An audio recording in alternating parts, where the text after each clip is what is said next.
571구역 조종관 집사입니다. 민수기 28장입니다. 여호와께서 모세에게 말씀하여 이르시되 이스라엘 자손에게 명령하여 그들에게 이르라. 내 헌물, 내 음식인 화제물, 내 향기로운 것은 너희가 그 정한 시기에 삼가 내게 바칠지니라. 또 그들에게 이르라. 너희가 여호와께 드릴 화제는 이러하니 1년 되고 흠없는 순양을 매일 2마리씩 상번제로 드리되 어린 양 한 마리는 아침에 드리고 어린 양 한 마리는 해질 때에 드릴 것이요. 또 고운 가루 10분의 1 에바에 빻아낸 기름 4분의 1 흰을 섞어서 소재로 드릴 것이니 이는 시내산에서 정한 상번제로서 여호와께 드리는 향기로운 화제며 또 그 전제는 어린 양 한 마리에 4분의 1 흰을 드리되 거룩한 곳에서 여호와께 독주의 전제를 부어드릴 것이며 해질 때에는 두 번째 어린 양을 드리되 아침에 드린 소제와 전제와 같이 여호와께 향기로운 화제로 드릴 것이니라.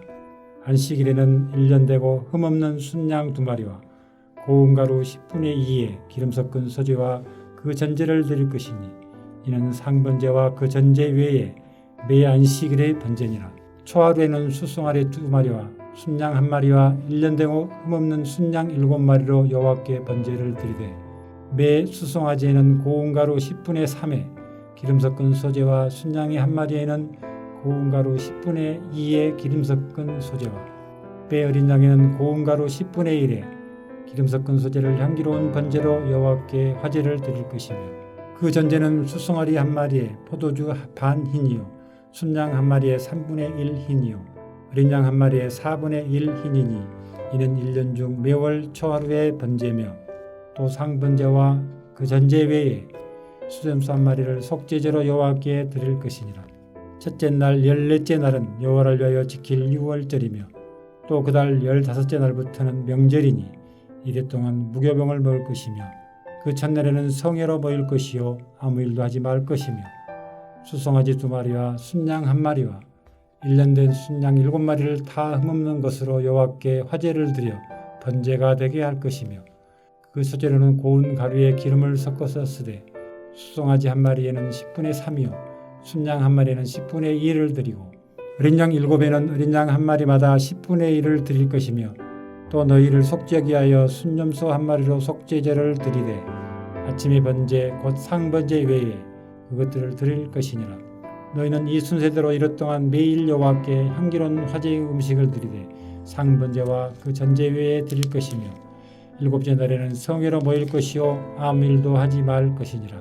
77절 처음 익은 열매를 드리는 날에 너희가 여호와께 새 소제를 드릴 때에도 성회로 모일 것이요 아무 일도 하지 말 것이며 수송아지 2마리와 순양 1마리와 1년 된 순양 7마리로 여호와께 향기로운 번제를 드릴 것이며 그 소제로는 고운 가루에 기름을 섞어서 쓰되 수송아지 1마리마다 10분의 3이요 순양 1마리에는 10분의 2요 어린 양 7마리에는 어린 양 1마리마다 10분의 1을 드릴 것이며 또 너희를 속죄하기 위하여 순염소 1마리를 드리되 너희는 다 흠없는 것으로 상번제와 그 소제와 전제 외에 그것을 드릴 것이니라. 하늘에 계신 우리 아버지여, 이름이 거룩히 여김을 받으시오며 나라가 임하옵시며 뜻이 하늘에서 이룬 것 같이 땅에서도 이루어지이다. 오늘날 우리에게 일용할 양식을 주옵시고 우리가 우리에게 죄 지은 자를 사하여 준 것 같이 우리 죄를 사하여 주옵시고 우리를 시험에 들게 하지 마옵시고 다만 악에서 구하옵소서. 대개 나라와 권세와 영광이 아버지께 영원히 있사옵나이다. 아멘.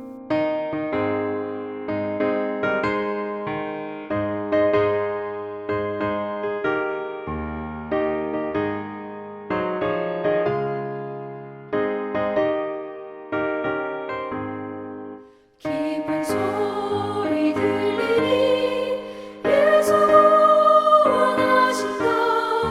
만민에게 전하라. 예수 구원하신다.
오늘 함께 나눌 하나님의 말씀은 스가랴 14장 1절부터 마지막 21절 말씀 가운데 16절에서 21절 말씀을 함께 보겠습니다. 예루살렘을 치러 왔던 이방 나라 중에 남은 자가 해마다 올라와서 그 왕 만군의 여호와께 경배하며 이 초막절을 지킬 것이라. 땅에 있는 족속들 중에 그 왕 만군의 여호와께 경배하러 예루살렘에 올라오지 아니한 자들에게는 비를 내리지 아니하실 것인즉 만일 애굽 족속이 올라오지 아니할 때는 비 내림이 있지 아니하리니 여호와께서 초막절을 지키러 올라오지 아니하는 이방 나라들의 사람을 치시는 재앙을 그에게 내리실 것이라. 애굽 사람이나 이방 나라 사람이나 초막절을 지키러 올라오지 아니하는 자가 받을 벌이 그러하니라. 그날에는 말 방울에까지 여호와께 성결이라 기록될 것이라. 여호와의 전에 있는 모든 솥이 제단 앞주발과 다름없을 것이니 예루살렘과 유다의 모든 솥이 만군의 여호와의 성물이 될 것인즉 제사 드리는 자가 와서 이 솥을 가져다가 그것으로 고기를 삶으리라. 그날에는 만군의 여호와의 전에 가나안 사람이 다시 있지 아니하리라. 아멘. 할렐루야. 여호와의 날, 그 완성된 날을 바라보며 함께 나아가는 우리 모든 성도에게 하나님 주시는 소망과 또 은혜가 넘치기를 축복합니다. 오늘 스가랴서의 마지막 장인 14장의 내용을 살핍니다. 원래는 내일까지가 매일 성경 스가랴 본문인데 오늘로 마지막 장을 살피면서 스가랴를 마치고요. 이제 내일 담임 목사님께서 그 다음 본문 시편을 다루게 됩니다. 스가랴서를 마무리하면서 전체적으로 한 번 더 중요한 내용들을 살펴보고자 합니다. 스가랴는 이제 학계와 더불어서 포로 귀환한 이스라엘 백성들, 멈춰버린 성전 재건을 촉구하죠. 그런데 잘 알고 있는 것처럼 사실 이 성전 재건이 중요한 이유는 성전이 바로 하나님의 임재의 상징이기 때문입니다. 이스라엘 백성들이 포로에서 귀환해서 이 성전 다시 세우는 일은 그저 단순한 건축의 문제가 아니었습니다. 하나님이 이스라엘 백성들과 함께 거하신다는 이 약속의 회복이란 중요한 의미가 성전 건축에 담겨져 있는 것이죠. 스가랴서 2장 10절 말씀을 보면 여호와의 말씀에 시온에 따라 노래하고 기뻐하라. 이는 내가 와서 내 가운데 머물 것임이라 라고 말씀합니다. 또 이어지는 11절에 그날에 많은 나라가 여호와께 속하여 내 백성이 될 것이요 나는 내 가운데 머물리라. 하나님의 임재의 상징인 성전 재건이 너무나도 중요하다는 것을 말씀합니다. 또한 스가랴는 장차 오실 메시아에 대한 아주 예언이 풍부합니다. 3장 8절에 보면 내가 내 종 싹을 낼 것이라. 또 6장 12절 말씀 보면 싹이라 이름하는 사람이 여호와의 전을 건축하리라. 결국 진정한 성전의 완성이 우리 예수님 아니십니까? 또 스가랴 9장 9절에 보면 나귀를 타고 오시는 겸손한 왕, 또 12장 13장에 걸쳐서 찔림을 당하시고 또 치심을 받는 목자, 어제 나눈 것처럼 정결하게 하는 셈 되신 예수님, 결국 스가랴 전체 중심에 메시아이신 예수 그리스도의 사역과 또 성취에 대한 내용을 담고 있다는 사실을 보게 됩니다. 이제 우리는 스가랴 14장 마지막 부분을 들여다볼 텐데요. 사실 이 스가랴 14장은 스가랴서의 아주 클라이막스입니다. 계속 반복되었던 그날에 이제 이 여호와의 날 완성이 어떻게 이루어지는가, 오늘 보면은 그 극적인 장면을 우리에게 보여주시죠. 물론 이 여호와의 날 최종적으로는 예수님의 초림 그리고 재림을 통해서 완성될 것입니다. 하지만 구약에서 이 스가랴를 통하여서 그 밑그림이 드러나게 되죠. 요한계시록과 같이 또 이렇게 하나님의 나라의 완성의 그림을 그리고 있는 스가랴서가 아주 독특한 점입니다. 1절은 이렇게 시작합니다. 여호와의 날이 이르리라. 이 스가랴서를 통하여서 말씀하시는 여호와의 날 최종적인 완성된 회복, 우리가 바라보면서 함께 믿음의 결단을 다짐하는 은혜 있기를 바랍니다. 먼저 여호와의 날이 어떤 날입니까? 하나님께서 모든 민족들을 심판하게 되는 날입니다.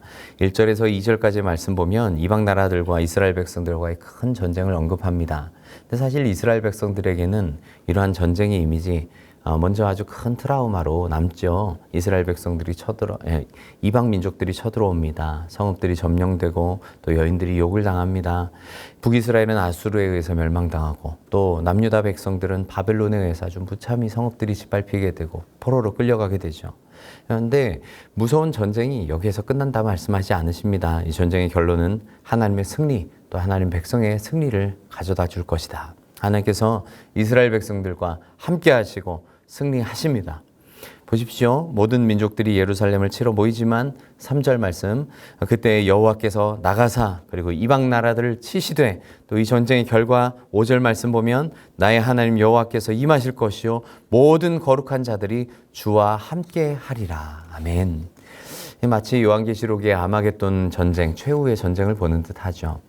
이어지는 6절에서 또 11절까지 말씀은 이 하나님께서 여시는 새로운 창조의 모습을 보여주십니다. 6절에 빛, 또 8절에 생수, 또 궁극적으로 9절에 하나님께서 천하의 왕이 되시고 또 과거 하나님 저주로 인해서 사람들 다 떠나갔던 그 예루살렘이 회복되고 새로운 예루살렘, 사람들이 안전히 거하고 평화가 가득한 성으로 거듭나게 하십니다.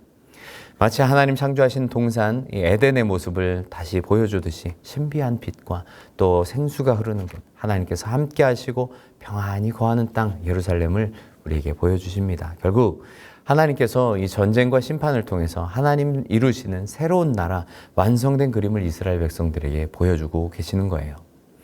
그러니 하나님의 놀라운 계획을 바라보면서 이 성전 재건을 완공해 나가야 되지 않겠습니까? 사랑하는 성도 여러분, 하나님께서는 예수 그리스도를 통하여서 이미 우리에게 이 하나님의 나라를 보여주셨습니다. 예수님께서 이미 승리하셨습니다. 주님과 동행하는 하나님 나라를 우리는 누려야 합니다. 여기 모인 우리 모든 성도가 이 하나님의 궁극적인 회복의 밑그림을 함께 그리며 하나님이 약속하신 천국 사모하고 또 믿음 가운데 나아가는 복된 성도들 될 수 있기를 주님의 이름으로 간절히 바랍니다.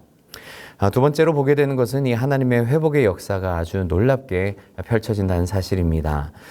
심판과 재앙이 똑같이 반복되는 것 같이 이어지지만 결국은 이스라엘 백성들을 치던 원수들까지도 하나님을 섬기는 백성들이 될 것이다. 아주 더 극적인 회복의 역사를 보여주고 계시죠. 12절 보면 예루살렘을 친 백성들에게 하나님께서 아주 큰 재앙을 내리십니다. 그들의 살과 또 눈과 혀가 썩게 하십니다. 강렬한 이미지를 보여주시죠. 그들이 자랑했던 힘, 또 육체적인 어떤 능력, 또 군사력, 하나님의 백성을 멸시하고 교만하게 바라보았던 그 눈, 또 거짓과 교만, 하나님 백성들을 비방했던 그 입술, 하나님께서 이런 것들을 완전히 무너뜨리시고 승리케 하실 것입니다. 근데 16절 말씀을 보니까요, 정말 기가 막히고 놀라운 내용이 나옵니다. 하나님 백성을 대적하던 자들 중에 남은 자들, 이들이 하나님을 경외하고 섬기게 된다는 거예요. 함께 볼까요? 16절 말씀입니다. 예루살렘을 치러 왔던 이방 나라들 중에 남은 자가 해마다 올라와서 그 왕 만군의 여호와께 경배하며 초막절을 지킬 것이라. 여러분, 이 초막절은 출애굽, 하나님의 놀라운 구원을 상징하는 절기입니다. 농사의 결실을 감사하면서 지키는 절기죠. 그런데 결국은 이 초막절이 의미하는 것은 하나님의 이 구원, 또 돌보심, 종말론적인 완성의 의미가 담겨져 있습니다. 이사야서도 또 미가서나 다른 선지서들 가운데도 이런 하나님의 구원이 이방 민족들에게까지 이어지게 되는 모습을 보여주는데요. 실제로 이스라엘 백성들 출애굽할 때도 아주 중대한 잡족들이 이스라엘 백성들과 함께 출애굽하지 않았습니까?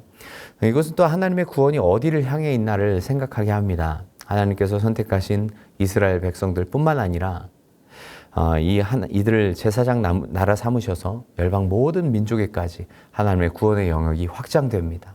사도행전에 이 성령 강림 사건 이후로 아주 폭발적으로 이 복음의 역사들이 널리 퍼지게 되지 않습니까? 하나님의 백성들을 대적했던 원수 가운데 남은 자들, 하나님께서 가지고 계신 그 구원의 완성이라는 그림이 얼마나 크고 놀라운지를 우리에게 보여주시는 장면이죠. 사랑하는 성도 여러분, 또 우리 모두가 사실은 이 하나님의 은혜에 초대된 자들 아닙니까? 하나님의 그 큰 사랑과 회복, 예수 그리스도를 믿는 모든 자에게 구원을 주시는 하나님의 놀라운 은혜와 축복, 원수였고 또 연약했고 또 죄인된 우리에게 예수 그리스도를 통한 구원의 길을 열어주시고 우리를 회복으로 초청하신 그 하나님의 놀라운 사랑에 우리는 감사해야 합니다. 또 그 놀라운 회복과 사랑에 많은 이들이 주님 품으로 돌아올 수 있도록 우리가 전하고 기도해야 합니다. 하나님 품으신 구원의 완성 계획을 우리도 함께 바라보면서 모든 민족 열방 회복해 하시는 그 하나님의 큰 그림을 우리도 함께 소망합시다. 이 은혜가 우리 모두에게 있기를 바랍니다. 특별히 세 번째로 이제 스가랴서의 마지막은 만물을 새롭게 하시고 정결하게 하시는 이 하나님의 성전, 새 예루살렘의 모습으로 끝을 맺습니다. 20절, 21절 말씀 함께 읽습니다. 그날에는 말 방울에까지 여호와께 성결이라 기록될 것이라. 여호와의 전에 있는 모든 소치 제단 앞 주발과 다름없을 것이니 예루살렘과 유다의 모든 소치 만군의 여호와의 성물이 될 것인즉 제사 드린 자가 와서 이 솥을 가져다가 그것으로 고기를 삶으리라. 그날에는 만군의 여호와의 전에 가나안 사람이 다시 있지 아니하리라. 아멘. 여러분, 이 여호와께 성결이란 말이 어디 나옵니까? 이것은 출애굽기 28장 36절을 보면 제사장들의 의복 가운데 머리에 쓰는 관 위에 다는 패가 있는데 거기에 이렇게 쓰라고 말씀하시죠. 여호와께 성결. 이것은 그 쓰는 자도 당연하거니와 그것을 보는 자도 하나님 앞에 성결해야 함을 새기라는 말씀입니다. 그런데 거룩한 제사장의 의복에 쓰인 글씨가 어디에 쓰였다고 말씀합니까? 말의 방울. 말이 다닐 때 소리 나라고 다는 방울에까지 여호와께 성결이라는 말을 쓰게 하십니다. 이제 하찮은 물건에까지도 이렇게 기록될 것이라 말씀하는 거예요. 또 성결한 제단 앞 주발이나 또 전에 있는 모든 소처럼 우리 유다의 모든 솥이 다 여호와의 성물이 된다 말씀합니다. 원래 이 주발은 제사장이 희생제물의 피를 담을 때 쓰는 도구입니다. 제사장은 이 희생제물의 피를 가져다가 제단의 뿔에 바르고 또 뿌리기도 하죠. 이 제의를 사용하는 거룩한 도구입니다. 솥도 마찬가지입니다. 하나님 앞에 드리는 이 제물, 고기를 삶을 때 사용하는 도구거든요. 그런데 유다의 이제 모든 솥이 여호와의 성물이 된다. 또 그것으로 제물 삶는 그런 제물로 드리는 고기를 삶게 된다 말씀합니다. 이것은 이제는 거룩이라는 개념이 단지 어떤 제한적인 공간에서만 또 어떤 특별한 직분에서만 머무는 것이 아니라 삶 전체에 이루어진다는 말입니다. 사실 모든 것이 거룩해져서 이제는 성속의 구원이 없게 되는 그러한 단계까지 이르게 된다는 거예요. 얼마나 놀랍고 또 환상적인 회복의 말씀입니까? 이 스가랴의 장면이 요한계시록에 그대로 이어지죠. 요한계시록 21장 5절은 말씀합니다. 보라, 내가 만물을 새롭게 하리라. 사랑하는 성도 여러분, 하나님의 궁극적인 이 회복의 모습이 얼마나 놀랍습니까? 정말 우리의 상상을 뛰어넘는 하나님의 이 계획 아닙니까? 여러분은 무엇을 바라고 또 무엇을 기대하고 무엇을 소망하고 있습니까? 하나님은 하나님의 날 만물을 회복시키실 것입니다. 심판을 통해 구원하시고 원수들까지도 구원의 백성에 참여케 하시고 또 만물을 거룩하게 새롭게 하실 것입니다. 이미 예수 그리스도 안에서 시작되었고 또 예수 그리스도를 통하여서 완성하실 것입니다. 그 의미와 아직 사이에 놓여있는 우리 성도들이 바라보아야 할 그 시선 머무는 곳이 어디가 되어야 할까요? 마지막 시대를 살아가는 우리 모두가 이 하나님의 놀라운 궁극적 회복과 구원을 바라보아야 합니다. 그 믿음 가지고 신앙의 발걸음을 내딛어야 합니다. 우리 모두가 이러한 결단과 또 각오 속에 또 하나님의 나라를 바라보면서 살아가는 귀한 천국 백성들 될 수 있기를 주님의 이름으로 간절히 바라고 축복합니다. 함께 기도합니다. 하나님 아버지 감사합니다. 죄인된 우리를 구원하여 주시고 또 하나님 나라의 큰 소망과 회복의 모습을 보게 하시니 감사합니다. 스가랴 선지자를 통하여서 또 이 성전 재건의 이 은혜에 이스라엘 백성들이 함께 동참케 하여 주시고 또 특별히 이 스가랴서를 통하여서 예수 그리스도의 사역으로 이어지고 또 마지막 날 궁극적인 회복에 이르기까지의 그 천국의 모습, 하나님 나라의 완성된 회복의 모습을 우리에게 보여주시니 참으로 감사합니다.